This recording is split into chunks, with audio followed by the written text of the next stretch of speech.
आता बातम्या गुरुपौर्णिमेसंदर्भातल्या आहेत। आज गुरुपौर्णिमा साहजिकच राज्यभरातल्या मंदिरांमध्ये भक्तांची मांदियाळी मोठा उत्साह पाहायला मिळतोय।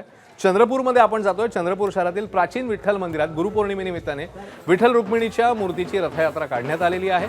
400 वर्ष जुन्या असलेल्या या मंदिराला प्रति पंढरपूर असं मानलं जातं। पौर्णिमेला लाकडाच्या रथातून विठ्ठल रुक्मिणीच्या मूर्तीला नगर भ्रमण करण्यात येतं। विशेष म्हणजे हा रथ हाताने ओढण्याची इथे परंपरा आहे। दिंड्या, पताका, भजनी मंडळ, लेझिम पथकं यांच्या सुरेख संगमातून ही रथयात्रा जय हरी विठ्ठलचा गजर करत मंदिरात येते।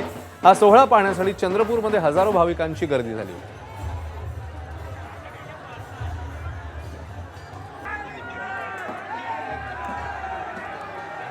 तर गुरुपौर्णिमेनिमित्ताने अमरावतीमधल्या गजानन महाराज भक्त परिवाराच्या वतीने लाडू साहित्य समर्पण महायज्ञाचं आयोजन 5 ते 28 जुलै या दरम्यान करण्यात आलं। शेगावमध्ये लाखो भाविकांना दिल्या जाणाऱ्या प्रसादाकरता आवश्यक असलेले हरभरा डाळ, साखर, तूप आणि सुकामेवा भाविकांकडून संकलित करण्यात आलं। या उपक्रमात जवळपास 100 क्विंटलहून अधिक साहित्य हे जमा झालेलं। त्यानंतर आज हे सर्व साहित्य एकत्र करून गुरुपौर्णिमेनिमित्ताने शेगावच्या गजानन महाराज संस्था इथे ते रवाना करण्यात आले। वाशिममध्ये गुरुपौर्णिमेनिमित्ताने श्री नृसिंह सरस्वती मंदिरात भक्तांची गर्दी पाहायला मिळाली। राज्यभरातनं भक्त गुरुचरणी नतमस्तक होण्यासाठी पोहोचले। मंदिर प्रशासनाच्या वतीने भक्तांच्या दर्शनाची व्यवस्था करण्यात आली होती।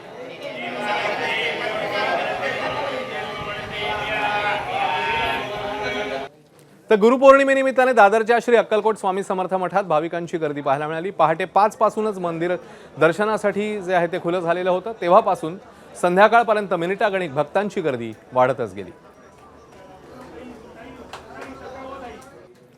तर गुरुपौर्णिमेनिमित्ताने कोल्हापूर जिल्ह्यातल्या श्री क्षेत्र नरसोबाची वाडीमध्ये पहाटेपासून असंख्य भाविकांनी दत्तगुरूंकरता मोठी गर्दी केली। कृष्णा नदीच्या पाणी पातळीत दुसरीकडे वाढ झाल्याने पाणी पुन्हा एकदा सभा मंडपापर्यंत शिरलं। त्यामुळे भाविकांना पाण्यातूनच वाट काढत दर्शन घ्यावं लागलं। मंदिर परिसरात पाणी पातळी वाढल्यानं प्रशासन अलर्ट मोडवर आहे आणि भाविकांना नदीकाठी न जाण्याचं आवाहन करण्यात आलं।